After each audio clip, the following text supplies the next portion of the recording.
kind of gave myself a prime, like a prompt to see if I could come up with something. A trio that tell their own story, and this is kind of in relation to, weddings. So wedding ruminating, and a trio that tell a story.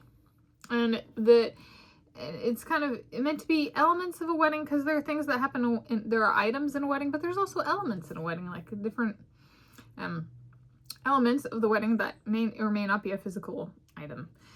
So I was thinking, and I was like, how do I connect these things together? But they need to be able to tell their own story. And I was like, so I'm Tanis, she, her, hers, Seattle, and it's Friday, 21 August, 2026, AD. And I was like, what do I have in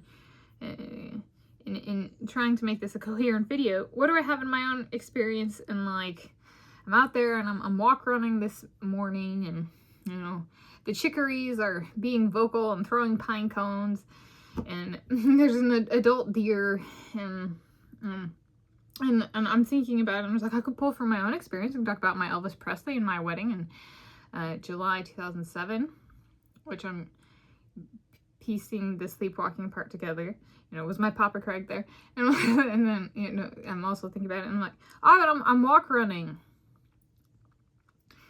And I was like, why don't I start there? So I have this 5.8 mile road walk run set. This is it's the only running on the road set I've used for 2023, 2024, 2025, 2026 through when this video was filmed. And you know, sometimes there's a fallen tree or there's road work, and I have to I'm allowed to vary the routine such that it retains the walking and running in like neighborhoods. There's maybe kind of definition of the set. So there can be slight variations. If it varies too far, then it's not the Tanis set. So every time I've done it, executed it, if there's a variation, it still has to fit. So like, say, if I'm not Tanis Presley someday, and I'm currently Tanis Presley, that might be analogous to, say, there's part of the walk around now that comes down this street, and I might take it in a different direction and in a certain someday. Like, I move in with my soulmate, and I'm like, you know what, I'm okay with not walking past this house every day anymore. You know, I'm going to go somewhere else and then a certain. So that becomes the routine.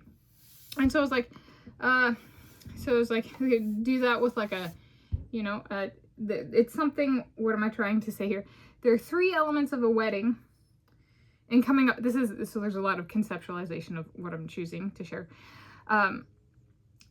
How I tell the story can vary, however, the story still needs to retain its authenticity. It needs to be true. So, this is what I came up with. Wedding dress, bridal veil, and a kiss. And for me, in my Elvis Presley, and me becoming Tanis Presley back in July 2007, Sleepwalking Road, was my Papa Craig there.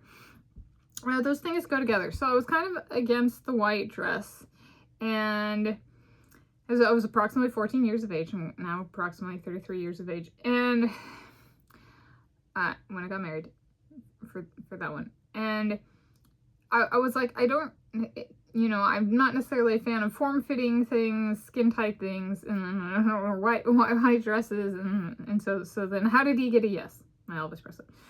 It was the one ceremonial aspect of a wedding that I really liked was the bridal veil. So it's a veil that goes over a woman's face, and then when it's like they've said their wedding vows and committed to each other, the man lifts, and you may now kiss the bride. The man lifts the bridal veil and reveals the woman's face.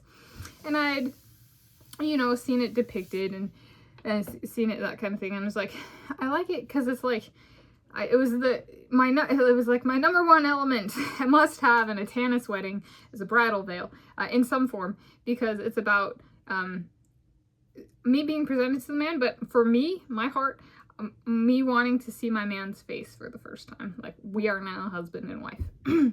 Now, what I got wrong? So that's how he got me into the white wedding dress. Okay, I was like, do I get a bridal veil? And he made sure to get a beautiful bridal veil. White as well, of course. And so you know, he goes and lifts it, and he's, you know, So while I thought through that I'd see his face, I didn't think through how good looking he would be. So when he goes to kiss the bride, I feel positive about the kiss of we are now husband and wife, whereas had I not had the bridal veil, I might have been a little bit more neutral about how I felt about the kiss, but I was positive because I underestimated how good looking he was once, you know, he lifted the bridal veil. I was like, oh yeah, oh, he's good looking. All right, so our wedding kiss was, I viewed positively and went better, and the experience was more positive than I had anticipated because I had not anticipated or set any sort of mapping or visualization on anything on what his face would and how good looking he would be when the bridal veil was lifted. A view that only me in this universe gets. This is so cool. He's the only one who gets that at that wedding, that date, that wedding. He's the only person in the universe who gets to lift the veil and see my face, and I'm the only person in the universe that gets to have him lift the veil and see his face. We're the only people with those views. So it is very cool in that sense. I did think through, like, I'd see his face and he'd see my face, but actually how good looking was. It resulted in a much better, more positive kiss experience, which matters for me as an asexual, as my sexual orientation. So there we go. That's a trio to tell a story: wedding dress, bridal veil, and a kiss.